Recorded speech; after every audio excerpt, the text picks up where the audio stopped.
masses. It is their destiny. Hey folks, I'm GGZII, and as always on this channel, I'm going to be bringing you product reviews, opinion pieces, real life chats, and video game reviews in the most honest and fair and critical way I can do so. And I think people have begun to enjoy my channel because I'm willing to stick my neck out and say some things that people aren't willing to say. Look, this channel isn't here to be a little edgelord channel that's just going to hate on everything. If I enjoy it, I'm going to tell you I enjoy it, even if everybody else hates it. And if I hate it and everybody else loves it, I'm going to tell you I hate it. Hit the subscribe, the bell, the like, the comment, all that good stuff helps grow the channel immensely. Let's get on with the review. Let's start with sort of where is it located. It's on Steam, it's on the Windows Store, and it's on Xbox. If you head into your brick and mortar stores, you're going to be paying $54.99. Your game shops, your Asda's, that's what you're going to be paying. Now, the price is that high because it obviously is cross-platform. You can play against PC and Xbox. It has Forge mode, it has multiplayer, it has a campaign. However, do note that the multiplayer of this game is entirely free. Forge mode is not yet in the game. So you are paying $54.99 for basically only the campaign. Now, if you go onto Steam or a digital platform, you're going to be paying roughly $40 to $49.99. So there is one more way to get this game, and that is an Xbox Game Pass subscription. This is a monthly subscription that lets you get most Xbox games on your PC or on your Xbox. It's about £10 a month, and you'll be able to access Halo Infinite and its campaign, as well as everything else for that month. It's going to be hard to talk about the game without being massively subjective, and you've got to understand that. This is me playing the game and my personal opinion. I'm not saying something's right or wrong. I'm just explaining how I felt and helping you make a more informed decision. So, going into this was an incredibly hyped campaign.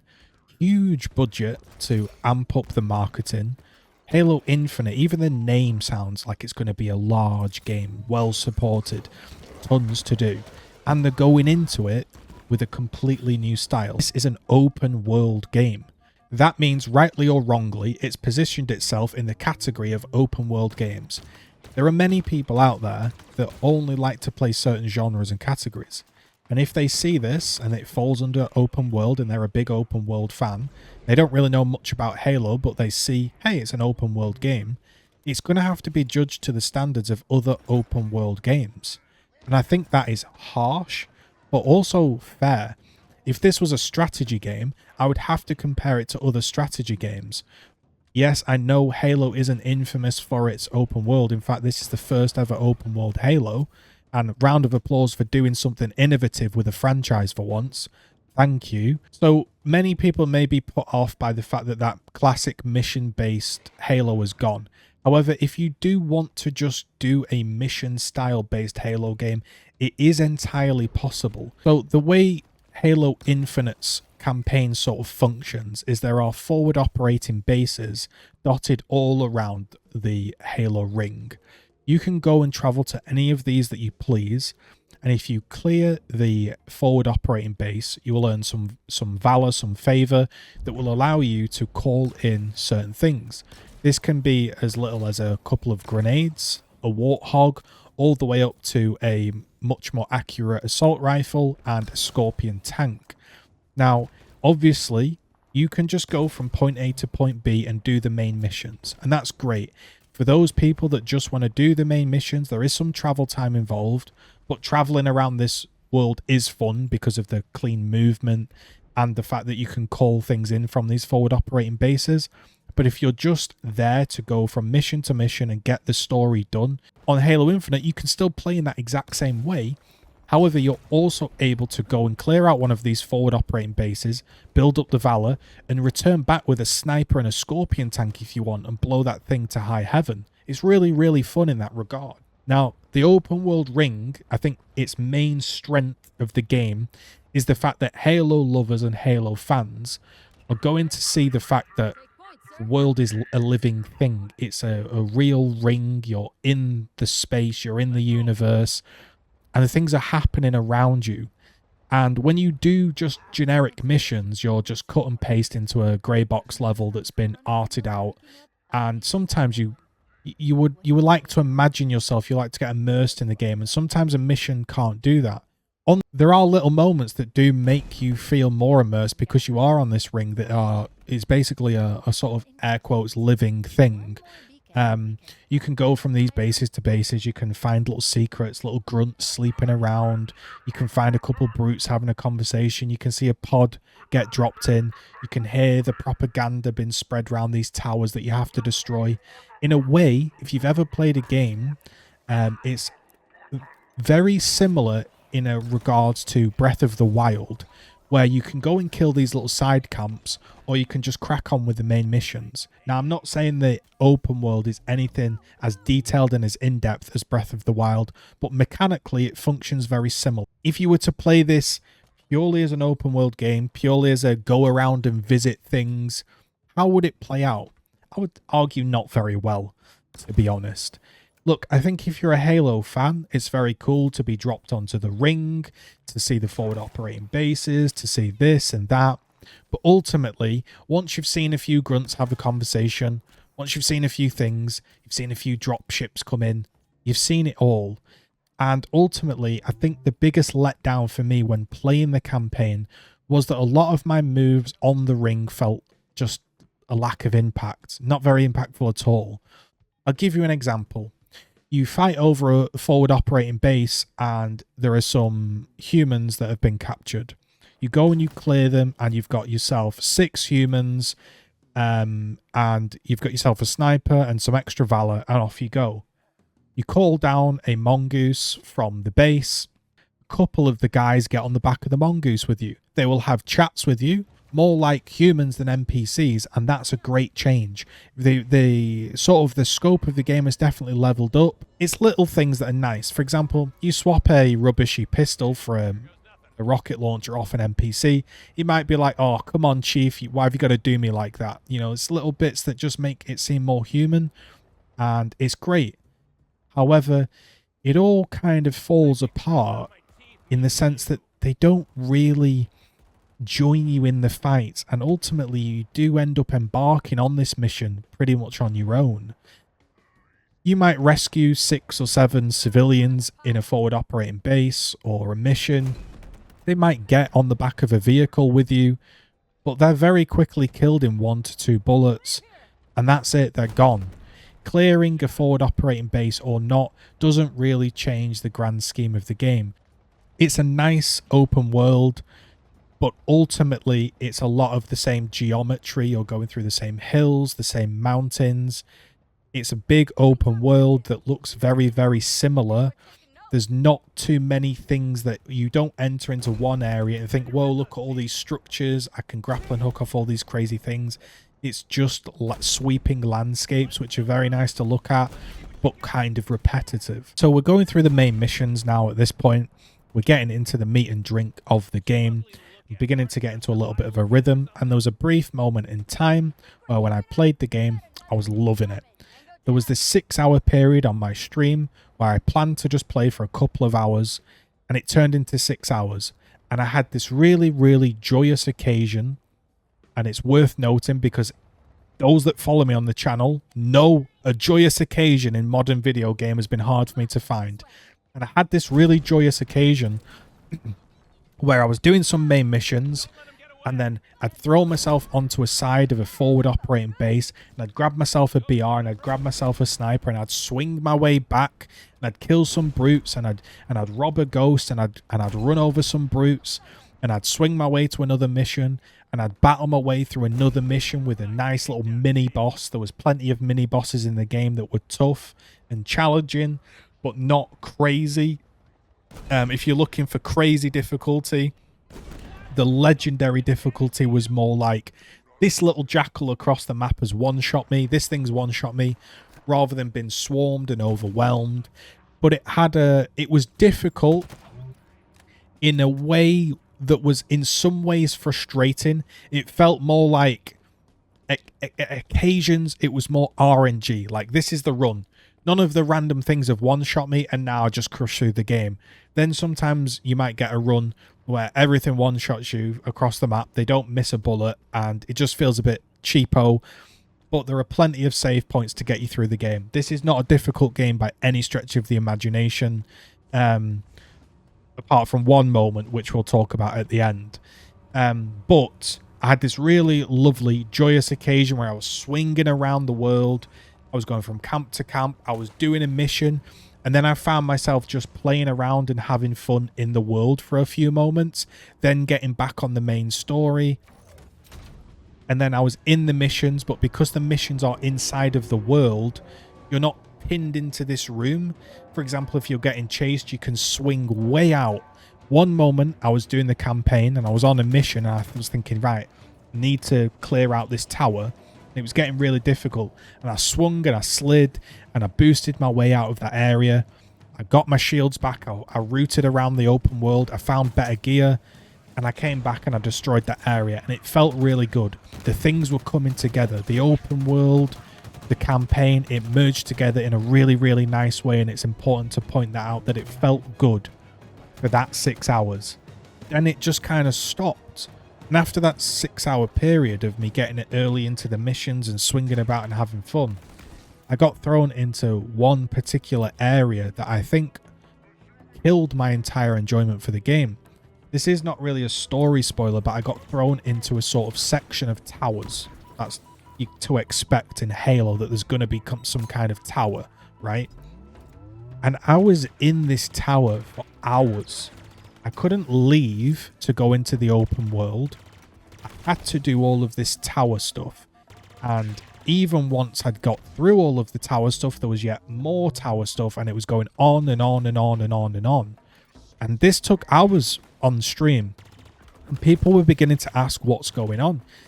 And the problem was that I was getting thrown into these towers and into these areas that were basically empty. They were pretty much empty. And it was very surreal because a lot of the game was full, and then weirdly we just had this section where everything felt dead. All of the architecture in this building that we were traveling through was the same. I understand lore-wise that they have to keep the buildings looking similar for the Halo theme, but that doesn't mean the room layouts have to be carbon copy pasted for basically hours at a time worth of gameplay.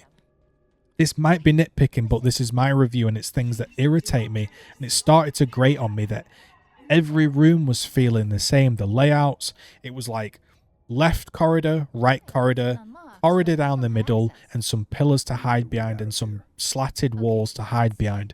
Make your way through that door, make your way through that door, make your way through that door. And I thought to myself, you've got this beautiful outside environment, you've got mountain ranges, you've got cliffs, you've got space, you've got sky, you've got banshees, you've got all these things. And I'm stuck for hours climbing this repetitive tower.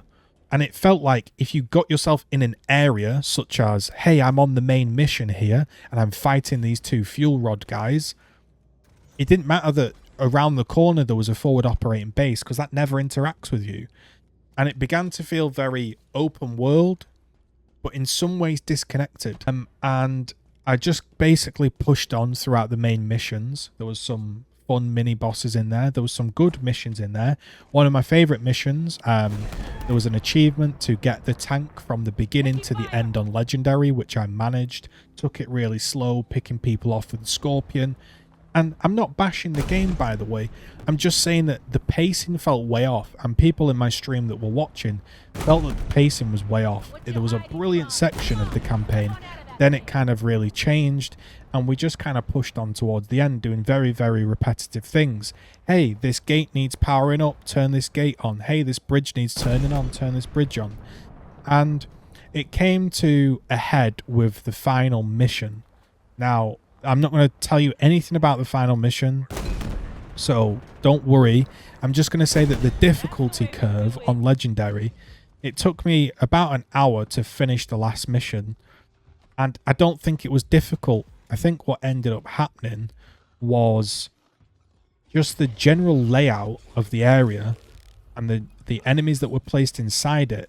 It was kind of faux difficulty, meaning it was a lot of RNG, enemies spawning in random places, you spawning in random places, and getting one-shot by a variety of things that can one-shot you. And when you eventually completed it, it felt more like you just got a lucky RNG run rather than skill. So in my final debriefing of the game, I think it took me around 20 hours to complete on Legendary, maybe a little bit longer. If we go to howlongtobeat.com, 384 people polled in, and the average completion time was 18 hours. Leisure was 37 hours. That's main plus all the extras. And if you just want to do the main story, if you rush it, it's 7 hours, and the average was 10. It took me 20, probably because I was playing on Legendary, and I also did some side missions. Not the longest game in the world, but to be honest, 20 hours was enough for me. 20 hours was definitely enough for me when it came to the game, because a lot of it was very repetitive. And I think to sum it up was, it was a really, really lovely Halo experience. I got a lot of Halo 3 nostalgia, but once that nostalgia's hit you, you're looking for something else. You're looking for something a little bit more than just basic rooms with walls that you have to duck behind and basic geometry. And it just seemed a shame that with all of the fantastic environment and all the fantastic mountain ranges and hillsides, that all of the combat kind of played out the same. Now, the combat was really, really smooth. It was fantastically smooth. Let me tell you, this is one of the smoothest games you're going to play in terms of movement and animations and the way everything hooks together. It feels really good. And for that reason alone, I can recommend the game because it truly feels good. Mechanically, the game feels great. It's a super solid Halo experience. It tries to be innovative with its open world and does a pretty good job. Like I said, I had 6 hours where I was like in gaming ecstasy, mate, where I was loving it, absolutely loving it. And then the pacing went off a little bit. But I can forgive the pacing because they're trying something new. They're trying something innovative, and definitely Halo needed that. It needed something a little bit more than just mission, cutscene, end. And I think it's only going to get better with when co-op comes in. Maybe there'll be DLC, who knows? Maybe there'll be more to the story. Maybe there'll be side areas or things they'll add on, who knows? But as a game, you've got to think about this, and this is how I want to end the review. I'm trying to be more fair in 2022, and I'm trying to think a little bit more logically. This is a £40 game on Steam. Look, you know, you obviously get your multiplayer and all of that. You get your campaign, and you can have a really good 10 to 20 hours on this game. And that's coming in at £2. £2 an hour for entertainment. I spent £15 on a pizza that I put in the bin because I just weren't feeling it when it arrived. So I had a really, really good time apart from maybe a bit of the pacing, but I would have taken a break if I was a normal person just playing the game, which is what you people watching are going to do. And for that reason, you're going to have a fantastic little 10 to 20 hour experience. I can't honestly fault it. Yes, there was some bugs. Music, there was parts where the music was overlapping. There was parts where there was no music where there should be. That really spoilt the entire mood of the game. For hours I had no music, and it was only until someone came into the stream and said, "Where's your music?" And I said, "It's turned on, but I haven't got any." He was like, "You're missing the best bit."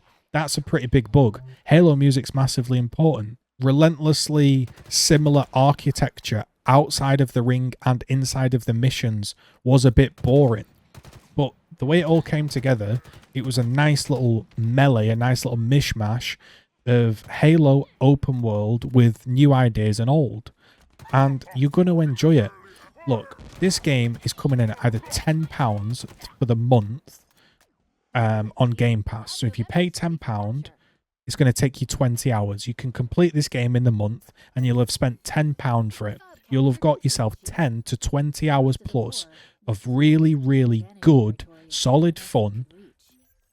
And it's coming in at less than £1 an hour for fun. Where can you go and spend £1 and have an hour of fun these days? Video games, for all of the hate they get, they are good value most of the time. And that's what we've got to realise. When it comes to, should you spend 20 hours playing it? Is it worth your 20 hours? Or should you put your 20 hours into another game? Now that's an entirely different proposition. Now you see what I'm getting at. If you're going to spend 20 hours playing an open world game, are you going to get better experiences? Yeah, absolutely. There are other games that do open world better, and there are other games that do shooting mechanics better. Doom Eternal, for example. Much better shooting mechanics for me personally. I'd much rather go into the action, and the more things you kill, the more HP you get, and you plow through everything, and you're overwhelmed. I'd much rather that than shoot, shoot, shoot, hide behind a rock, wait for my shield to regen, shoot, shoot, shoot. You know, because that's kind of a lot of what it was going on Legendary, right? But that doesn't mean the Halo experience is bad. The Halo merged the shooting mechanics, the smooth shooting mechanics, with the excellent attempt at an open world shooting game. So I'm not going to knock it. And I think that's how I want to end the review. If I was to give it a score out of 10, I'd honestly give this a 7.5 out of 10. And you know my scale, that's pretty bloody good for my scale. I just wanted to throw a few things in here at the end that I may have missed. Look, I understand most people won't have even watched this video all the way to the end, but for the people that are sticking to the end, I really appreciate you, and you'll get these bonus thoughts. There's a ton of little things in this review that you can't cover. If I'm going to make a complete review, it would take hours, and it's not going to function. I need to keep it below 20 minutes. So here are some things that I've liked to have expanded on, but time-wise, we just don't have it. The grunts carried the Halo experience. There's a lot of funny lines from the grunts, whether they kill you, or you kill them, or you catch them, or they catch you. Very funny. Well done to the person that did those grunts. The whole experience of it really captured the classic Halo, but modernized it and kept it fun. There were some things that bugged me. My companion, every time there was some tension in the scene, I felt like I was in some B-Tech Marvel movie where they couldn't just let the tension roll out and have a moment. They had to do it with a joke every single time. And some of the lines got repetitive, like every single time they would maybe open a gate or check a door, she would say, "Oh, this seems fine. Oh, wait, ha, no, it's not fine." And then it just loses all of its impact. And to be honest, she kind of began to annoy me throughout the entire game, that it's just not my sense of humor. And that's just me on a personal level. I just didn't gel with that character at all. Again, movement, absolutely brilliant. Little tiny things. As you go through the game, you can find upgrades. So you can make your grapple hook stronger. You can choose to upgrade your shields to make combat more sort of aggressive. Or you can choose to upgrade your scout so you can scout more often and scout wider, which is something I did. And you can also go around the map and find like consumables, like microtransactions for your main soldier back in multiplayer. And I think the game did a load of stuff really good. I'm very concerned that maybe if you've only watched 10 minutes of the review, you're going to think that I'm being negative, when this is actually a game that I really like, and I think it did something good. I'm not saying it's the greatest game of all time, but if anyone asks me, hey, I've played all of the Halo games, should I play Halo Infinite? I mean, obviously they're going to do that anyway, but this is another one that you can play and really enjoy. Some games you finish and you wish you'd never started, but you just finish them to get the review out. This was a game that, although it had some flaws, no game is perfect for me personally. Obviously, no game's perfect. That's just impossible. You're asking for the impossible there. But did I enjoy my experience with Halo Infinite? Yes. So in that regard, for me, it's been a complete success. And you know, I don't want to rag on the fact that the architecture is too similar and the open world is not different enough, because I understand kind of how the flow of a game needs to feel. And in a way, if every area of the ring changes, that can be jarring in of itself. So overall, yeah, I just really enjoyed the smoothness, the mechanical prowess of the game. It had enough newness and enough cool stuff to keep me going. Sometimes the story bugged me a little bit, but to note with the story, just to note, this has a tremendous amount of lore involved in it. So if you haven't done a recap before you watch this, you might miss out on a lot on surface level, which is why I like to do the reviews in this manner. Is if you're just a bit time Halo player and you play through the campaign, it's not that special. If you're well into Halo, there's enough in there, like lore wise, for you to be like, oh shit, that's really good that they discussed that thing. So the game didn't run that great. I had some issues with it on PC. I have an RTX 3080 and a 5950X. Strangely, I had to lock the frame rate to 82. Even though I was getting higher frame rates, I had to lock the frame rate to 82 for it to work. There's quite a few issues with performance that I've seen. And there are issues graphically, shadows flickering on cutscenes, strange artifacting going on. I've seen throughout the game, it's very clear that the animations of the game are like 25 to 30 FPS. So when you're playing at high refresh rates and a 25 FPS cutscene comes on, or a 25 FPS reload animation cuts on, it can be quite jarring.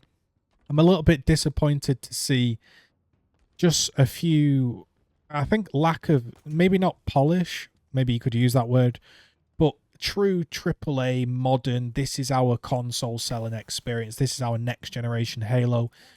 Seeing 25 FPS cutscenes, it just made it feel a little bit honestly tacky at times, and the stream that we're watching it honestly found the mouth syncing of the characters to be a bit ridiculous. Facial expressions like it was Mass Effect Andromeda.